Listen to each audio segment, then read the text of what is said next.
Yo, South Africa, welcome back to 10 Minutes with Kuhle, your unapologetically, pro-Doge, anti-corruption, right-wing sanctuary here on YouTube. So feel safe. The one place where we can talk about the circus without, the government charging us 700 million for the privilege. So today's topic, the so-called national dialogue. Spoiler alert, it's about as national as, Cyril's tax returns and about as much of a dialogue as a discussion with your mom when you forgot to defrost the chicken. Rather, let's call it a national monologue.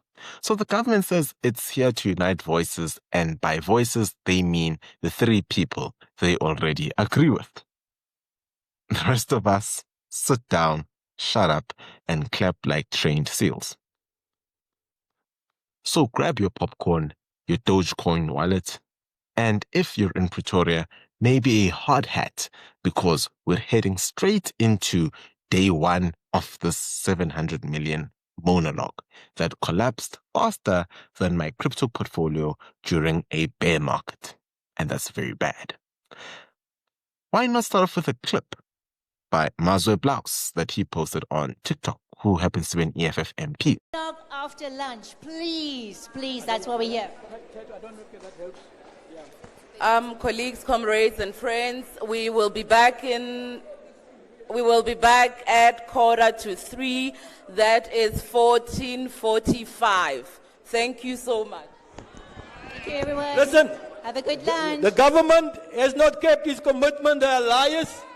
They want you to go out so that we cannot address you on the crimes of the government. This government is...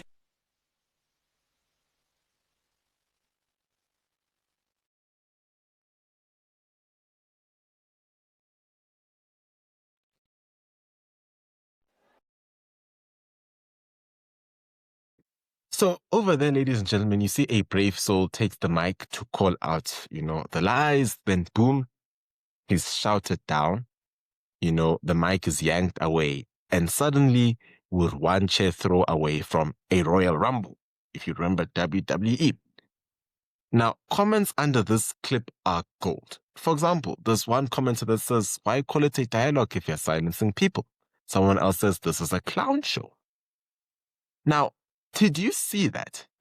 It's like the ANC brought in a nightclub bouncer to keep the truth out. Sorry, your opinion's not on the quest list. Try the DA tent next door. This is supposed to be space for ideas, but it's more like a silent disco, except the music is just ANC propaganda on loop. Have a look at this clip.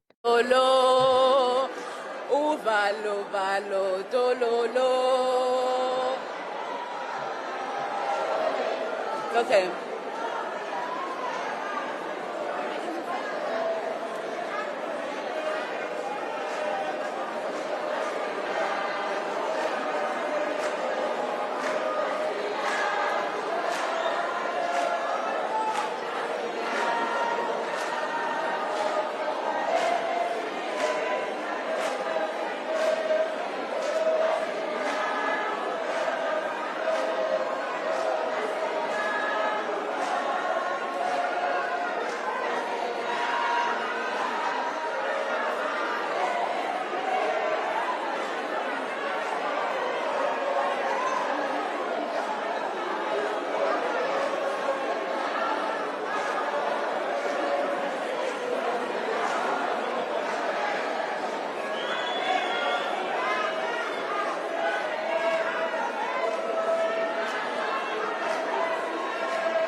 Picture this.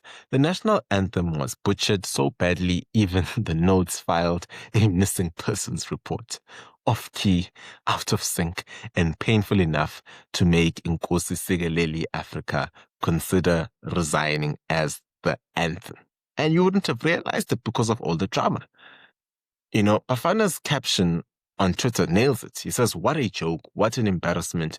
to the global stage, the world is watching and laughing at us. And another hero in the comments calculated that the 700 million rand could have built 50,000 toilets, which frankly would have been perfect for flushing this whole event. You know, now, only the government could make a patriotic song like an economic policy speech, long, painful, and way off pitch. You know, captors know how to spend 700 million on roads, jobs, as well as private security, not government karaoke nights. Now look at clip number 3. We also need to ask ourselves, why do so many people live in abject poverty and so few live lives of opulence? Why, after decades of democracy, are the prospects of a white child so much better than those of a black child? We need to ask ourselves that.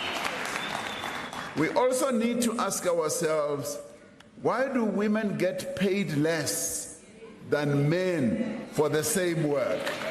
That's what we need to ask ourselves. Now, we also must go deeper and ask ourselves, why, when we have a Bill of Rights in our Constitution, are the LGBTQI+ people still discriminated against? Why are they still stigmatized and harassed? Why do clinics run out of medicine? Are questions that we must ask ourselves. And why do taps run dry? These are some of the questions that we must be willing to ask and which we must be prepared to find answers for. But more than that, my fellow South Africans, these are the challenges that we must be ready to do something about. As individuals, as organizations, as communities, as parents, as elected representatives, and as public officials. Well, Cyril says, why are you so serious?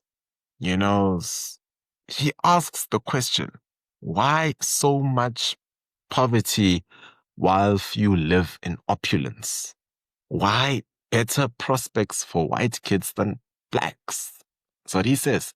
And then he replies to his own question ruthlessly. He says, a mosquito asking why people die of malaria.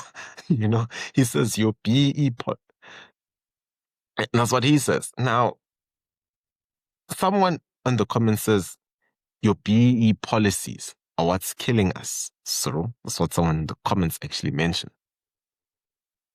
Ladies and gentlemen, you can't make up some of these things. You really just cannot make up some of these things. This man has been in government for decades, asking questions like he's the curious new intern. Cyril, my guy, you're not David Attenborough narrating a documentary. You run the place. If the kitchen's on fire, stop asking why it's hot and grab the extinguisher. Let's look at clip number 4. Clearly, by what is transpiring today with the dialogue, is clearly what has been transpired for the last 30 years. The first indigenous people of South Africa is being left out of all negotiations when it comes to our humanitarian rights. We were not given a chance to have been able to participate and to be involved in this dialogue.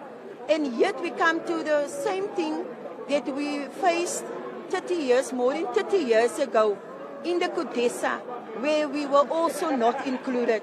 Due to that, today most of our prosperous leaders, important leaders of the first indigenous people as the Khoisan are outside. And their views and their concerns cannot be raised here today.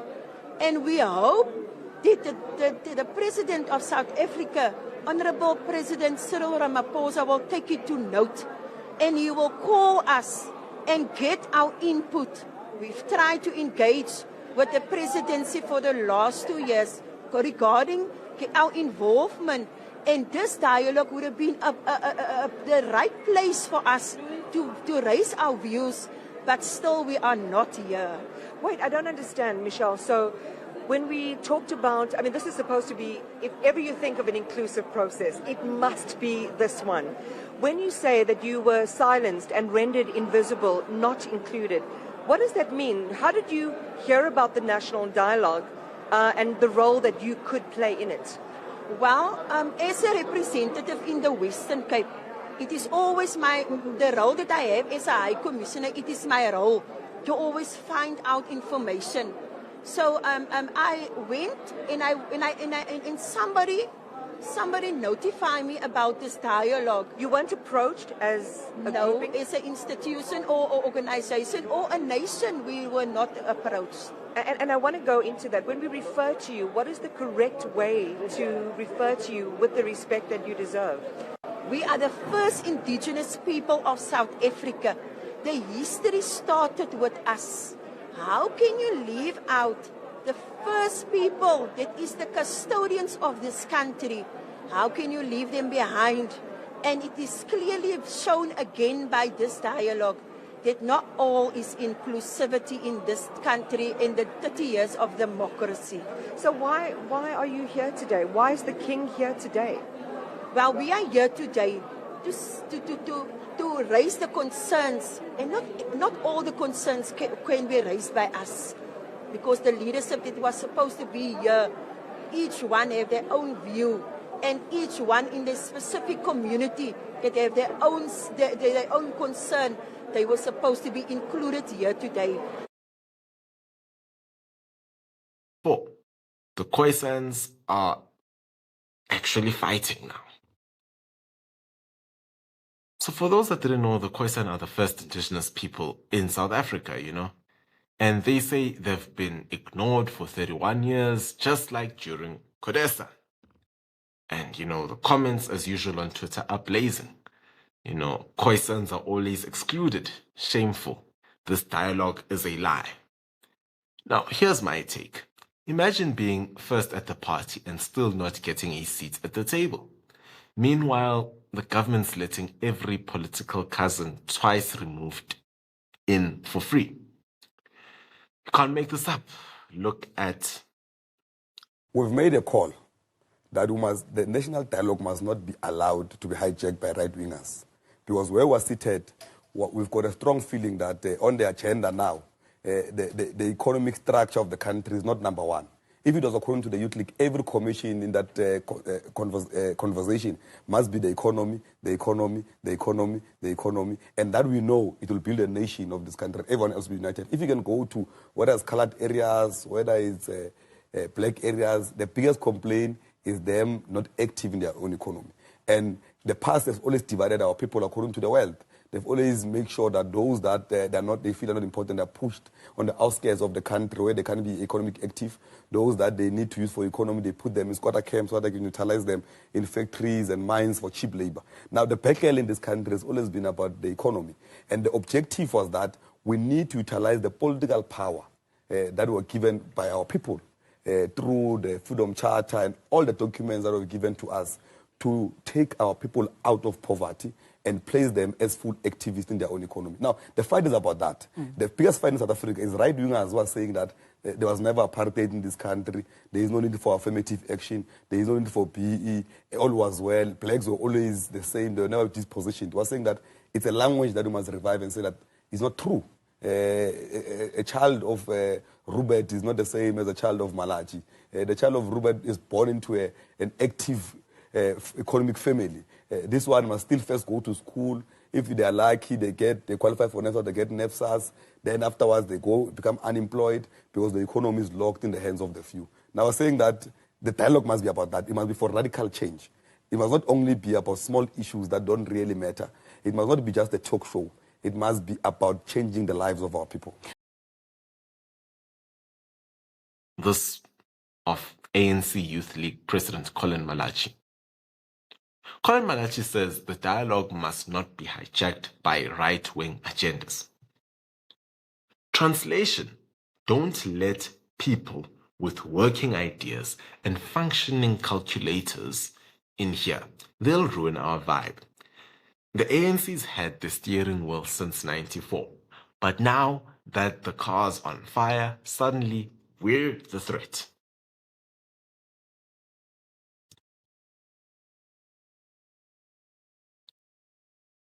So protesters outside say they emailed Nedlag to join and got ghosted harder than a Tinder match. Who finds out you vote DA? We're obsessed from our constitutional rights. You know, this isn't a dialogue, it's a VIP brunch for ANC insiders. Everyone else wait outside, but do clap when the convoy drives past.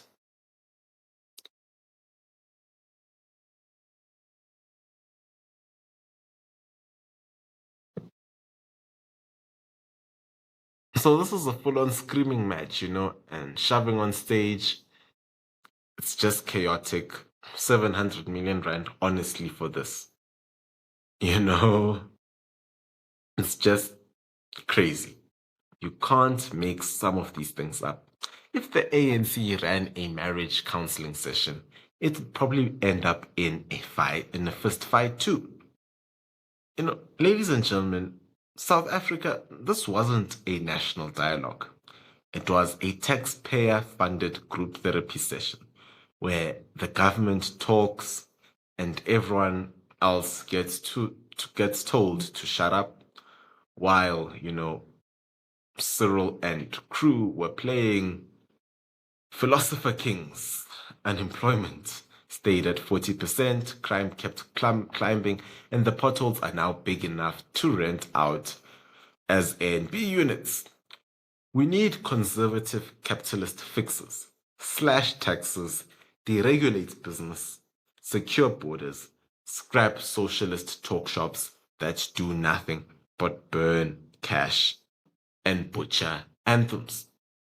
This 700 million rand farce proves that the ANC can turn anything, even a conversation, into a budgetary black hole. Ladies and gentlemen, I don't know what's your take on this, but I'm very worried.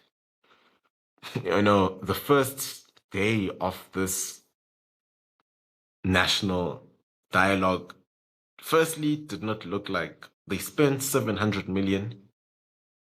Really didn't look like that, but apparently that's the budget. Another thing is, not all chairs were filled. Point 3, the youth were not in attendance. Point 4, I didn't see much diversity in the crowd. I just saw a bunch of, yeah. And point 5, the Khoisans were left out in the cold, to be honest. Point 6,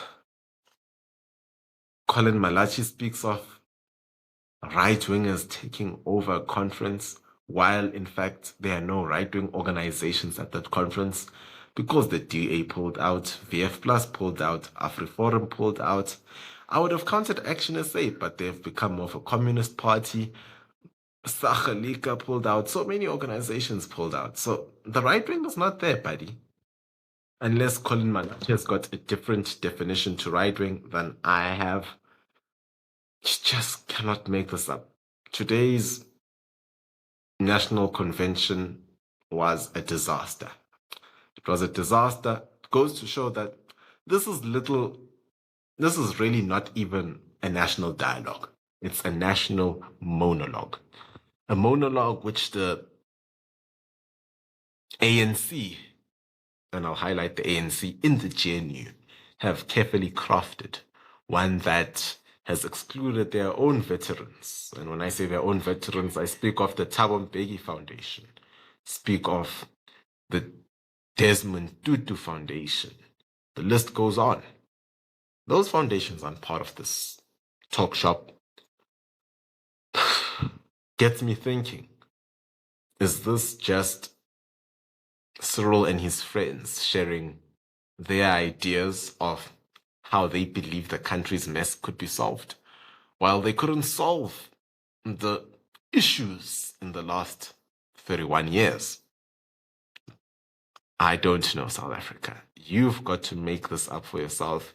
You've got to think about what is really happening. But all I can tell you is it's looking grim. It's not looking good.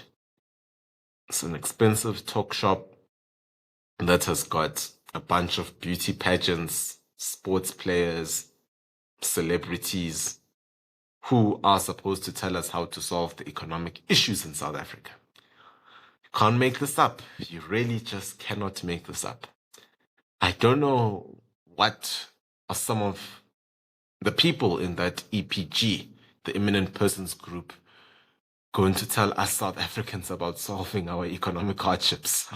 I don't know what they will tell us, but, surely they went to varsity, they studied economics, they studied political science. So, we believe. And if you can't tell, I'm actually being sarcastic. But that's the ANC for you, and we need to highlight the ANC. I always say that's government, but we must remember that government compiles many parties, and many parties that have pulled out of this national dialogue, which I didn't mention as well, is the government itself doesn't believe in its own national dialogue. If you've got parties in the GNU pulling out of the national dialogue, it just shows they don't believe in it. The bottom line is the African National Congress, and it's not even my opinion, by the way, it's the opinion of those that are part of this talk shop, are saying that they have hijacked it and basically are being told what to say. Yeah, it's shocking to see that a talk shop has now become perhaps the new scandal in the next couple of years. Who knows? Maybe our president, in his infinite wisdom, will open a commission of inquiry into this talk shop. I don't know. Maybe he does. Well, ladies and gentlemen, this has been 10 Minutes with Kuhle, where we really don't flap around. We hit the nail right where there. We attack it. We are not dealing with lizards, as Julius Malema once said. We are dealing with crocodiles. So we at 10 Minutes with Kuhle will be here to continue fighting for you and to giving you the news as it happens. Please, don't forget you can support this channel in many ways by being a subscriber. You will not know that only 10% of our viewers are actually subscribed. So please do consider hitting that subscription button as well as that notification button. It goes a long way. As well as you can join or can become a member and join or subscribe and become a channel member. It's as cheap as 20 Rand. It helps, in keeping the production going and assisting in improving the work that we do here. It's really tedious making these videos, but for me, it's pride and joy to deliver the truth to you. So, South Africans, till next time, stay safe. Shabbat Shalom.